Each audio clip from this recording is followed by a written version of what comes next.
Pada tahun 10.000 sebelum Masehi, hiduplah sebuah suku bernama Yagal dan dikenal sebagai suku pemburu hewan raksasa. Mereka mulai mengalami kelaparan akibat hewan buruan yang tidak pernah ditemukan lagi. Namun mereka memiliki seorang dukun suku yang disebut sebagai ibu tua dan dapat berbicara kepada roh bumi. Sang dukun berkali-kali melakukan ritual untuk mendapatkan petunjuk. Hingga pada suatu malam, para pemburu kembali dengan membawa seorang gadis kecil bernama Evolet. Para pemburu menemukan Evolet saat sedang memegang tubuh ibunya yang sudah meninggal. Ketika ibu tua memegang wajah Evolet yang memiliki mata biru itu, tiba-tiba penglihatan ini sontak membuat ibu tua terpental. Ia lantas berkata, kehadiran Evolet adalah pertanda tentang datangnya iblis berkaki empat yang akan menghancurkan mereka di hari perburuan terakhir. Namun demikian, seorang kesatria akan muncul dari perburuan tersebut dan akan menjadikan Evolet sebagai istrinya. Bersama-sama mereka akan memimpin suku ini menuju kehidupan baru tanpa kelaparan lagi.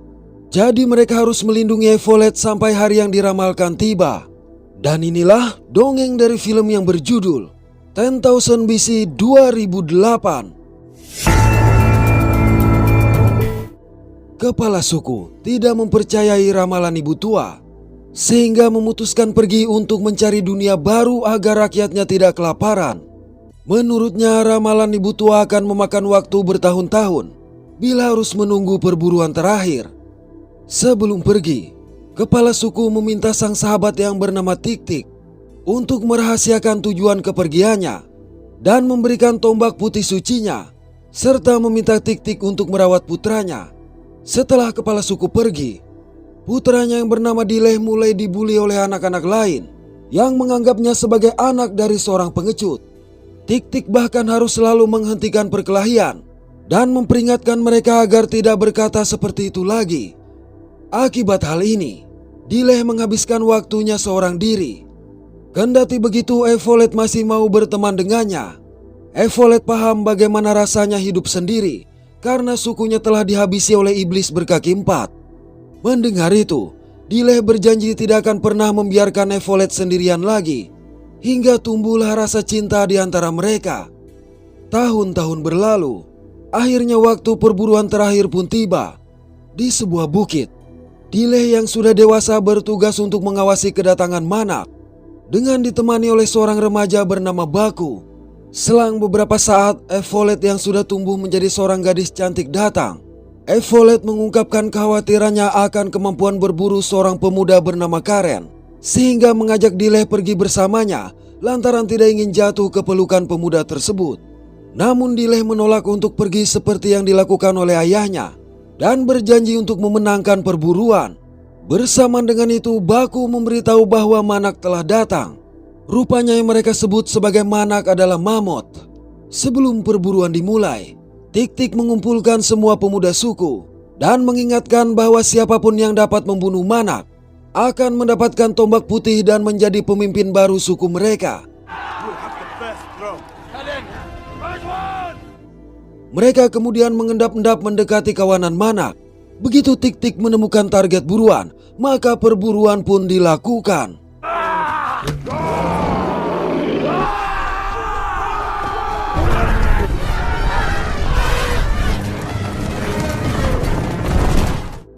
Tatkala Manak terakhir berhasil masuk ke dalam jebakan, pemburu bernama Karen yang tidak ingin kesempatannya direbut oleh Dileh dengan cepat melemparkan tombaknya. Malang lemparan ini meleset dan justru menyebabkan Manak menjadi semakin berontak, sehingga berhasil kabur bersama jaring yang masih menjeratnya. Akibat hal itu, Tik-Tik memerintahkan mereka untuk melepaskan pegangan. Sayang lengan Dileh tersangkut hingga terus terseret. Sampai ke puncak bukit, jaring itu terlepas setelah tersangkut di bebatuan. Namun Manak berbalik menyerang Dileh.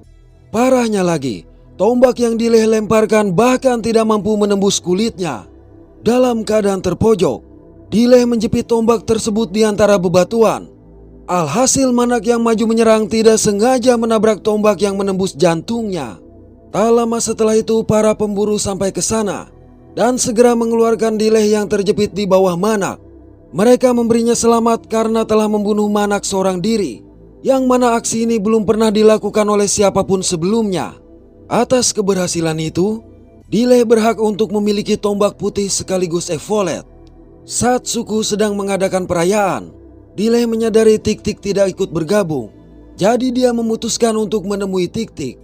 Di sini Dile mengakui bahwa kematian Manak itu adalah sebuah kecelakaan. Hanya saja dia tidak rela jika harus melepaskan evolet. Tapi Tik-Tik mengingatkan bahwa suku Yegal tidak mengklaim tombak putih dengan kebohongan. Dile selanjutnya memberitahu evolet bahwa tombak putih telah dikembalikannya kepada Tik-Tik. Tapi ia tetap mencintai evolet. Mendengar itu, sontak membuat evolet kecewa. Karena dengan mengembalikan tombak putih berarti Dile juga melepaskan dirinya. Keesokan pagi, ibu tua yang keluar dari pondoknya melihat iblis berkaki 4 yang benar-benar mendatangi desa mereka. Ternyata yang dia maksud sebagai iblis berkaki 4 adalah pasukan penunggang kuda. Tanpa banyak bicara, para penunggang kuda ini langsung menangkap semua orang dan menghabisi siapa saja yang menantang mereka.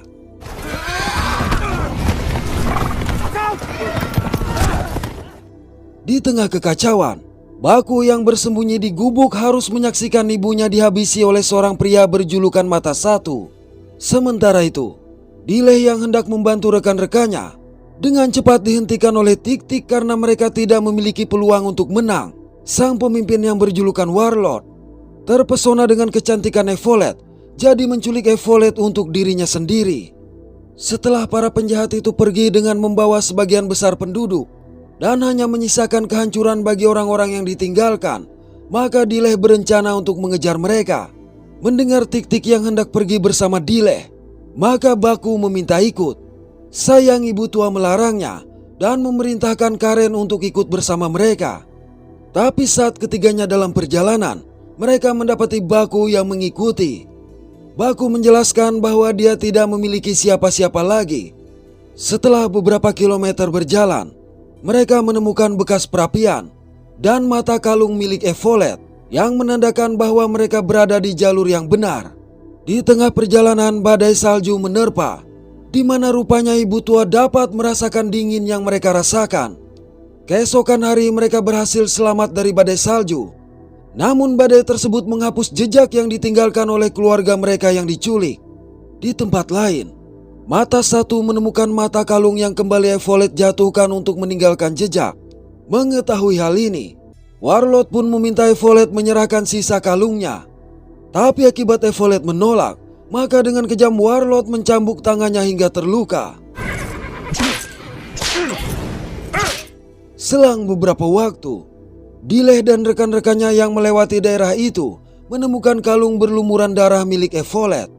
Tak ayal hal ini membuat Dile mengkhawatirkan nyawa evolet.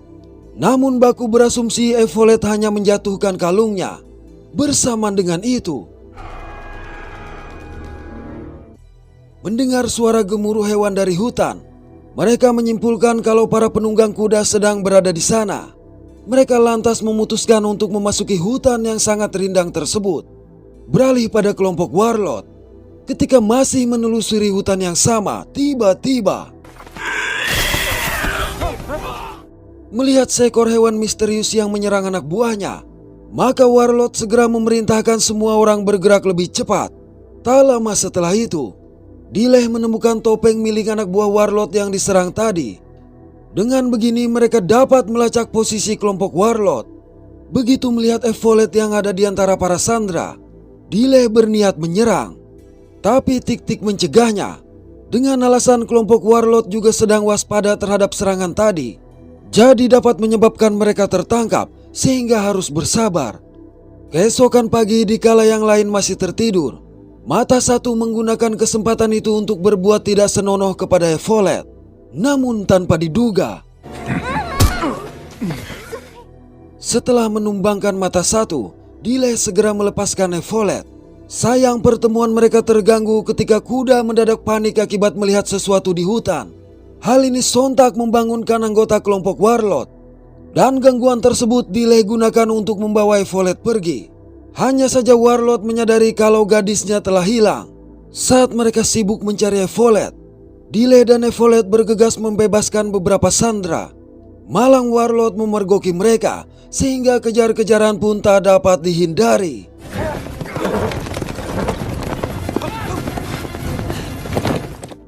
Di tengah pengejaran, Karen yang berniat menyelamatkan mereka justru tertangkap.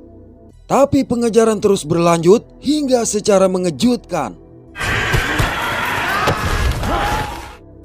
Melihat burung-burung raksasa yang menerkam anak buah Warlord, Tik-Tik memerintahkan Dileh, Evolet, dan Baku untuk kabur. Naas dia sendiri diserang oleh seekor burung raksasa. Baku yang terpisah dari Dileh dan Evolet berusaha menyelamatkan diri dengan memanjat pohon. Sedangkan Dileh mengajak Evolet berlindung di akar pepohonan. Mengetahui nyawa Baku dalam bahaya, maka Dileh meminta Evolet menunggu dan berjanji akan segera kembali. Dileh kemudian memancing para burung mengejarnya hingga kejar-kejaran lagi-lagi terjadi.